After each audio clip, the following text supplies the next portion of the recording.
8,745 करोड़ की bid, 54 kilometre लंबा elevated corridor. लेकिन असली सवाल अब भी वही, काम जमीन पर कब शुरू होगा? आखिर इतने सालों के बाद Pune Shirur elevated corridor project में कुछ हलचल दिखी है। ये वही प्रोजेक्ट है जो पिछले कई सालों से सिर्फ फाइल्स और अनाउंसमेंट्स में घूम रहा था।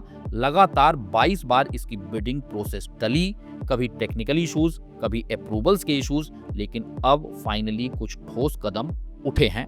7 अक्टूबर को इस प्रोजेक्ट की फाइनेंशियल बिड्स ऑफिशियली खोली गई और उसमें वेलस्पून एंटरप्राइजेज ने सबसे लोएस्ट बिड लगाई 8,745 करोड़ की।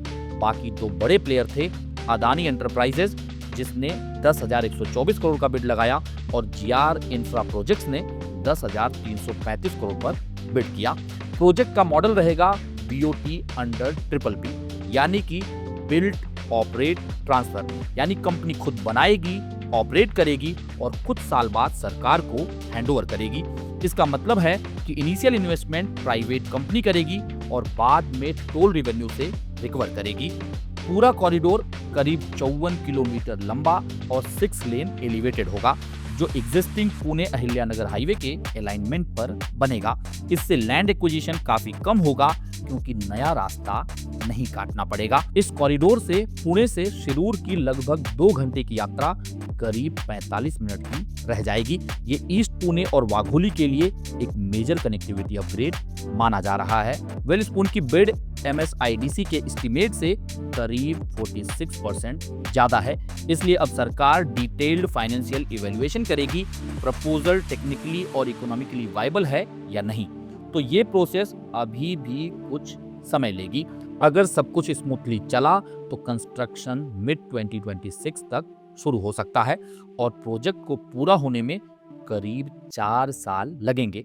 मतलब ग्राउंड पर रियल काम दिखने में अभी भी वक्त है। इतनी लंबी डिले के बाद ये जरूर एक पॉजिटिव स्टेप है, लेकिन असली टेस्ट तो तब होगा जब मशीन्स सच में साइट पर उतरेंगी। वाघोली, केसनन और पूरी ईस्टर्न बेल्ट के लिए ये कॉरिडोर बहुत जरूरी है। छत्रपति संभाजी नगर हाईवे है, उस पर रोज का ट्रैफिक लोड लगातार बढ़ रहा है। यह प्रोजेक्ट बन जाने से न सिर्फ ट्रेवल टाइम कम होगा बल्कि इंडस्ट्रियल और रेजिडेंशियल दोनों कनेक्टिविटी को फायदा मिलेगा। पर जैसा हमेशा सौदागर कहता है, प्लान और ग्राउंड रियलिटी के बीच का गैप ही असली कहानी बताता है। तो अपडेट तो अच्छी है, पर नजर रखिए कब एक्चुअल वर्क शुरू होता है। इतने सालों के इंतजार के बाद आखिर कुछ मूवमेंट दिख रही है, पर यह कहानी पूरी नहीं हुई है जब तक फर्स्ट पिलर खड़ा नहीं होता। पुणे शिरूर एलिवेटेड कॉरिडोर सिर्फ पेपर पर ही है।